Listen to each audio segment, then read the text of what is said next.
동성애의 성적 관계를 가지는 사람들이 바뀔 수 있도록 대화 치료법을 사용하면서 사역을 하는 사람들이 있습니다. 그들은 사역 전략에 변화가 필요하고 신학에서도 새로운 강조에 대한 변화가 필요하다고 언급합니다. 그들은 동성애 행위가 죄임을 강조하지만 그것과 별개로 동성애 관계 속에 있는 사람들도 그 행위를 그만두지 않고도 여전히 하나님의 은혜를 알 수 있다고 확신합니다. 다시 말해서 그리스도를 믿는 한 우리가 성적인 선택을 무엇을 하든지 간에 그리스도와의 연합과 교제를 끊어낼 수 없다는 것이죠.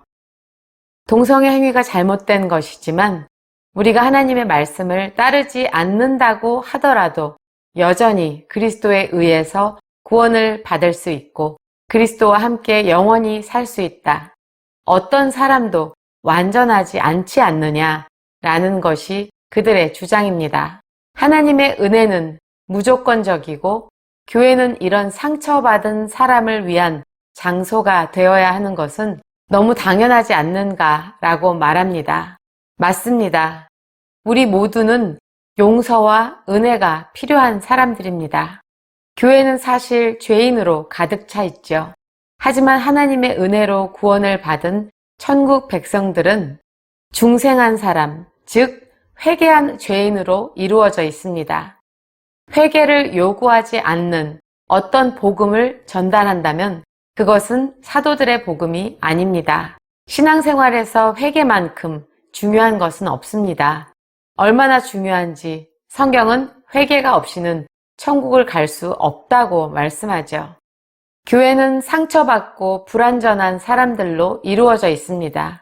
동성애 성향을 가진 사람들에게 회개를 촉구하는 것은 회개가 기독교인들에게 정상적인 것임을 알려주는 것입니다. 회개를 촉구해야 하고 회개해야 하며 회개에 합당한 열매를 맺어야 합니다. 후회는 매우 흔하지만 회개는 드뭅니다. 참된 성령이 역사하는 회개는 옛것과 결별을 하고 새로운 것을 시작하도록 만듭니다. 생각의 변화이고 삶의 변화입니다. 회개의 첫 번째 단계는 내가 바뀌어야 한다는 깨달음과 변화된 생각입니다. 첫 번째로 우리는 나 자신에 대해서 생각을 바꾸어야 합니다. 나는 결코 좋은 사람이 아니다. 나는 우주의 중심도 세상의 왕도 내 삶의 주인도 아니다 라는 생각이죠. 두 번째로 죄에 대한 우리들의 생각이 바뀌어야 합니다. 나의 행동에 대한 책임을 내가 져야 한다. 나의 과거의 상처는 지금 현재의 잘못에 변명이 되지 않는다. 하나님과 다른 사람에 대한 나의 죄는 사소한 것이 아니다 라는 생각입니다. 세 번째로 하나님에 대한 우리들의 생각이 바뀌어야 합니다. 그는 신실하시다. 그의 말씀은 확실하다. 그는 용서하시고 구원해 주시는 하나님이시다. 나는 그의 아들 예수 그리스도를 믿는다. 나는 그에게 충성할 의무가 있다. 그는 나의 왕이다. 마지막 네 번째로 두려움과 떨림을 가지고 나의 구원을 위해서 내 속에서 역사하시는 하나님에 의해서 내가 바뀌어야 합니다. 바꾸어야 하는 것은 하나님이 아니고 말씀이 아니고 나이다. 이것이 바로 이제부터 내가 바뀌어야 한다 라는 깨달음과 결심입니다. 그리고 회개는 실제로 죄로부터 돌아서는 것입니다.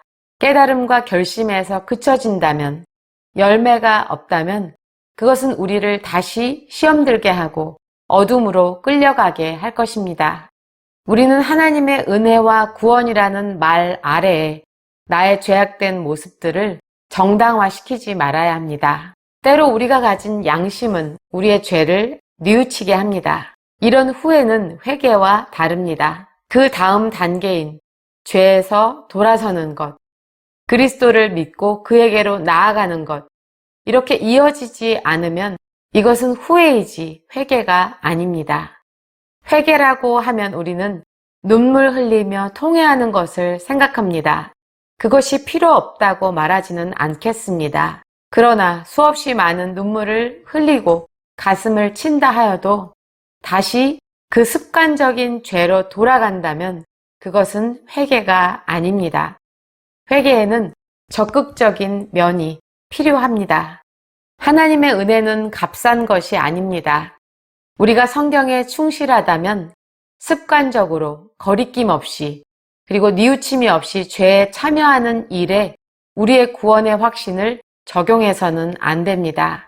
고린도에 있는 사람이 그의 아버지의 부인과 관계를 맺은 것이 발견되었을 때 바울의 반응은 우리 모두는 실수합니다. 또는 무조건적인 하나님의 사랑을 감사합니다. 라고 하지 않았습니다. 바울은 그 죄에 대해서 통한이 여기라고 말했습니다. 그의 몸은 멸망하도록 사단에게 넘겨주었다고 말했죠. 그리고 더 이상 이 부정한 사람과 관계를 갖지 말라고 하고 그들 중에 있는 악을 뽑아버리라고 말했습니다. 물론 바울의 목적은 교회의 징계를 통해서 그 사람의 영혼이 주님의 날에 구원받게 하기 위함이었습니다. 그러나 회개를 하지 않고는 은혜를 통해 주어지는 행복을 얻을 수 없습니다. 독일의 신학자이자 순교자인 디트리 본 회퍼는 값싼 은혜를 비난하면서 이렇게 말했습니다. 죄를 떠나지 않고 회개하지 않는 죄인을 의롭다고 하는 것은 가짜 은혜이다. 값싼 은혜는 우리가 우리 자신에게 부여하는 은혜이다. 값싼 은혜는 회개를 요구하지 않고 용서해주는 설교이며 징계가 없는 세례이다. 죄에 대한 고백이 없는 성찬이며 개인적인 고백이 없는 사면이다. 십자가가 없는 은혜이며 살아있고 성육신하신 예수 그리스도가 없는 은혜이다. 우리는 이 땅에서 사단처럼 살면서 천국에서 하나님을 만날 것을 기대할 수 없습니다. 하나님께서 구원을 위한 어떤 종류의 거룩함을 요구하고 있기 때문이 아닙니다.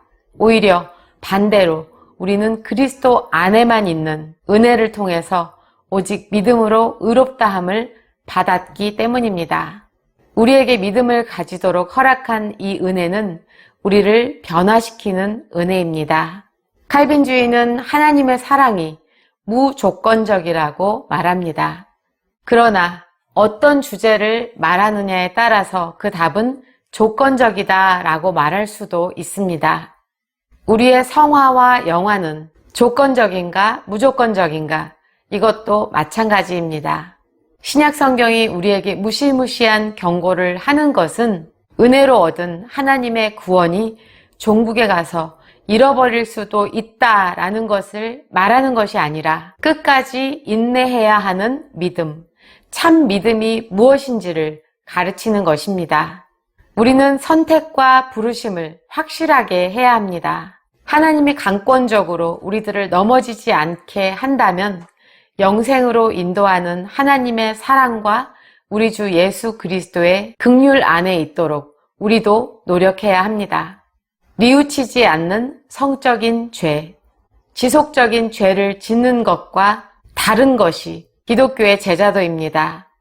거룩함이 없이는 어떤 사람도 주님을 볼 수 없다는 히브리서 기자의 말에 동의하는 것입니다. 오늘 강의를 마칩니다.